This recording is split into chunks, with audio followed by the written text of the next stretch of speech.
Guys, ayan, mag-vlog muna tayo. Pakita mo na ako sa aking face char. So, ayan. Um, ere-review ko lang, balikan ko lang kasi yung mga pangyayari about kay Sir Oscar. Pero ito ay na-vlog ko na ito, guys. Sa post niya kasi kahapon, pero nakita ko nga delete na. Na-delete na niya. Dahil doon sa pangyayari nga na 3 days ago na ipinost na nga niya about dun sa kasari kay Kim Chiu. So, usapang balimbing to guys and usapang Discord. Ayan. Um, Kanina, na-check ko, burado na, hindi ko na makita doon sa Facebook ni Sir Oscar. Matapos nga siya mag-post doon, kasunod naman ay nag-post ang ABS-CBN na ito ay pinuri naman si Kim Chiu since PBB 2011. So, ayan. At ayon doon sa ABS-CBN na ang ganda ng caption niya, kaya nga no shading, ang ganda ng caption niya talaga, na sinasabi niya na um, literal na ilister si Kim Cho, as in hindi lang best actress, mabait, at pakikisama sa lahat, matulungin. So ang ganda ng kanyang caption, parang pambawi doon sa mga despite na nagtrending doon sa post ni Sir Oscar. Kasunod naman sa ibang mga entertainment na ipinuri naman si Kim. And then, doon sa another post niya, kahapon, na yun yung time na nag-rest back siya, guys. So, kailangan ko mag-salamin. Medyo, ano na yung mata ko sa camera. May ring light naman, pero maliit lang kasi. At medyo may problema na yung aking ano. So, ayan na nga, guys. Kahapon, nasundan yung post niya na, ayon sa kanyang post, matagal na pong hindi nakasubay, matagal na pong binabash nyo si Janine Gutierrez. Sa bawat post niya, nakabuntot ang mga Kim Pao fans at nagbibigay negative comment. Inaano ba kayo ni Janine? Parang ganun ang inaano niya. And then, FYI, ayon sa kanya, hindi nagbabasa si Janine ng mga comment nyo. Parang something sinasabi niya na mapapagod lang kayo. Mag-comment na mag-comment, magbabash against sa kanya na hindi naman niya binabasa. Malamang ang mga memes naman talaga, hindi naman talaga nagbabasa yan. Dagdag pa niya, para pumasok sa isipan ng mga Kim Pao fans na parang may something pagkampi. Tapos, doon sa comment guys, doon sa comment nababasa ko lang. Hindi naman ganyan dati si si Sir Oscar. Pero bakit biglang lumihis? Bakit parang biglang nagbalimbing? Parang gano'n na nga yung term. And then, doon sa isang comment na isang netizens, porkit ba wala pa silang ganap? Porkit ba wala siyang mapupuntahan na ibang lugar? Kasi kung saan yung ganap ng Kim Pao, kunyari nasa ibang bansa sila, nauuna siya sa terminal, sumasama talaga siya, di ba? Na kahit saang lugar, andoon talaga. So, siguro, iniisip ng mga Kim Pao fans na porkit bang walang ganap, dahil I think sa October pa umpisan yung shoot nila, kaya parang ganun. Siyempre, mas naunang na-release yung Lavender Fields kaila Ikonen. So, yun yung term nila ngayon ng love team.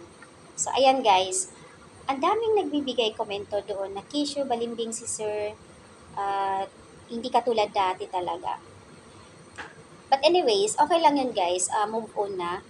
At ayon nga sa kanya, sa last post niya, sorry hindi niyo ako matibag, parang ganon. Mas lalo akong binibless, despite na binabash mo ako. And dagdag pa niya, wag wag niyo subukan na ibabash din si Janine. So sa madaling salita, talagang ano siya, dati Kim Pao and then ngayon maka-ikonin na siya. So hayaan na lang muna natin guys kasi sabi nga nila, pag dumating yung project, ayan na nga. Pag dumating yung project ng Kim Pao, pag mag-i-start na, lalo pag may mga interviews, mga screening, yan, lalabas na yan. So, yan ang sinasabi na talagang kung saan yung nagtitrend nandoon. Dahil wala ngayon, kaya lihis mo na. Pero, dapat sana hindi na muna, kung ganun man lang yung style, wag na muna sana magbigay or magpalatag ng caption na hindi maganda. Okay lang yun, guys. And sa mga Kim Pao fans, panatag naman tayo. Isa na ako doon na solid Kim Pao.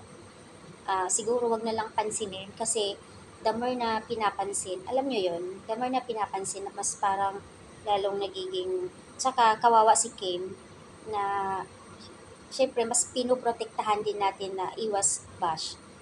Kaya kung ano man yung nakikita sa Twitter, sa Instagram, sa Facebook, sa lahat ng social media account, sabi nga ng admin, wag nang patulan, wag na mag-engage para hindi mag-spread, para hindi lumala. Kasi the more na mag engage at pinapatulan yung mga simpleng ah, pasaring, hahaba yan eh. Mas lalong makakarating na kung saan-saan sa mga entertainment, di ba? Tulad na lang ng post ni Sir O, kung sino-sino lang mga content creator ang nag sa kanya. So, yan. Magti-trending na yun. So, dito naman tayo sa usapang Discord. Ano ba? Ba't hindi ako makapasok? Nag-install ako, guys. And then, may nakalagay registered kasi, ayun nga, registered. Tapos, naghingi siya ng OTP kung talagang yun yung number mo. And then,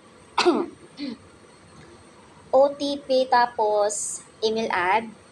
And then, may nakalagay kasi doon na kailangan sagutin mo, skip.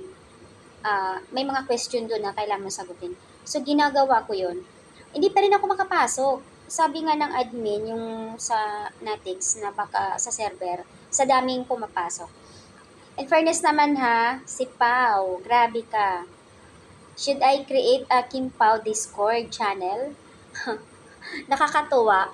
Kasi, isang araw lang niya, wala pang kalahating araw na nag-post, automatic ang mga Kim Pao fans, nangungunang admin, as in nag-create na kaagad sila, di ba? Ang bilis. And then, isang araw lang, almost 17K members agad. Maraming nag-worry kasi hindi ako yung iba hindi nakapasok. Work in progress, but here you go. Sabi ni Kim, mag-Discord na tayo, hala. Nakakagulat naman. Kailan lang kumbaga sinabi ni Pao, tapos ang bilis na kaagad. At ang daming members na. Di ba nakakatuwa? So, ayan guys, may nag-comment dito I just realized when Pao was bashed, below the belt yun na, and he just ignore. And then, block the account. Diba? But when Oscar threw shade towards Kim, mga shading mga words na hindi he felt and the need to divert the attention of Kim Pao fans to another platform to avoid toxic. Diba? To the rescue kay Chinita Princess. Kaya nga sabi ni Pao,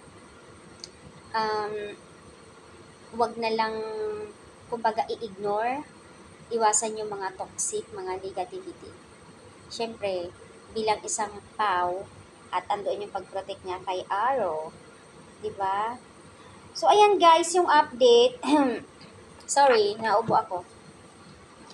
And then, gusto kong nagpapatulong ako doon sa mga Kim Pao Natex sa ibang admin. Kung paano ako makapasok doon sa Discord.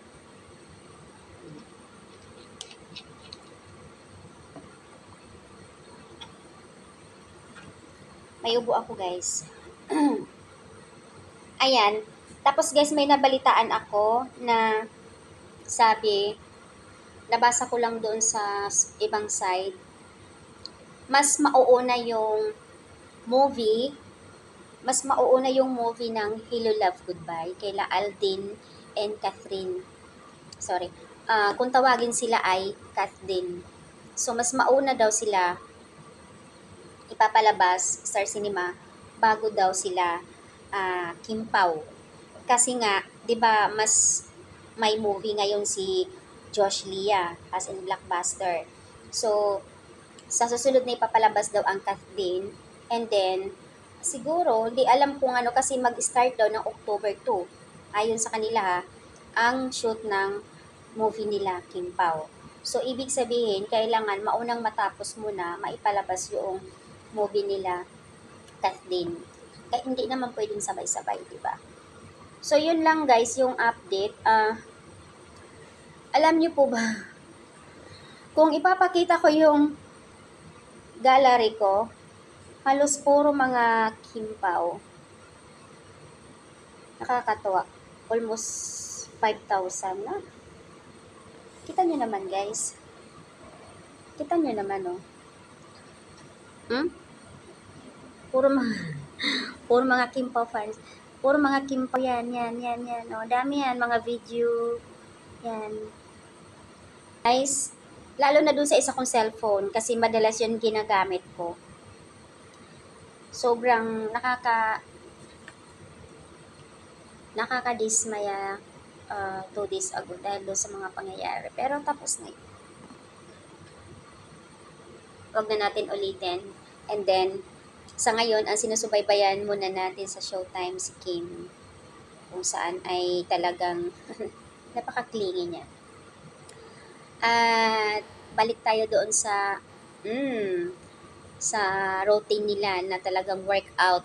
Yun yung pinaka-routine talaga nila sa buhay nila. Gym, jogging, ayan. Nakakatuwa. Alam mo yung feeling na kahit wala pa silang ganap, pero at least may mga ayuda. Speaking ayuda, marunong na si Pao magsalita ng ayuda ha. Doon sa Discord na ano nila konpo. 'Di ba? Nakakatuwa kasi dati hindi niya alam 'yan. Pero nung umano na siya diyan sa Discord na 'yan, and kahapon lang din na kapasok, verified na si Kim. O 'di ba? So, ayan guys, nakakatuwa lang kasi kahit wala nga project sila, yun nga yung inaano na sana tuloy-tuloy yung kahit simpleng mga bagay lang na papakita nila, at least masaya yung mga fans. Mahirap yung walang update, tapos matagal pa yung movie nila, tapos walang update sa kanila. Parang ano, kaya yung iba nagto-throwback na lang. So, mas maganda yung gano'n na may excitement, may kunting upload para at least masaya din, di ba? Ayun, ano ba? About doon, yung topic natin about balimbing kay Sir O, and then sa Discord, sa workout ng Kim Pao na yun yung talagang goals nila, routine. Tapos, sa project, so, ayan lang. So, ayan guys, thank you for watching, and then, thank you so much pala. Ako ay nagpapasalamat kasi alam kong hindi lang Kidilex. Unang nag-boom yung channel ko sa Kidilex, and then nung pumasok ako sa Kim Pao, medyo mas lalong umangat yung aking tawag dito, subscribers. So maraming salamat sa inyong lahat mga Kim Pao fans, sweethearts, at iba pang mga netizens dahil sa inyo ay nag-boom yung aking channel. Also sa aking Larbs TV doon sa page ko na kahit pa paano ay unti-unti din nag-grow siya. So, tuloy-tuloy lang, ika nga, wag sumuko kung mayroon mang tayong inspirasyon sa buhay. I mean, yung goal natin na kailangan abutin. So, tuloy lang, wag lang sumuko hanggat itong naman ginagawa natin sa social media, hindi naman yung minamadali eh. Kumbaga, ano lang, yung kahit slow lang, tuloy-tuloy lang siya. Saka, di mo mamalayan na may dumating na pala na blessing, yung mga ganon. So, kaya, thankful din ako. Kaya, maraming salamat sa inyo dahil din sa inyo. Kaya, umangat yung aking channel. So, ayan lang guys. Thank you so much. Ako'y magbibihis na dahil papasok pa ako sa work. Ingat lagi lahat ng mga Kim Pao fans, sweethearts, and pang mga netizens.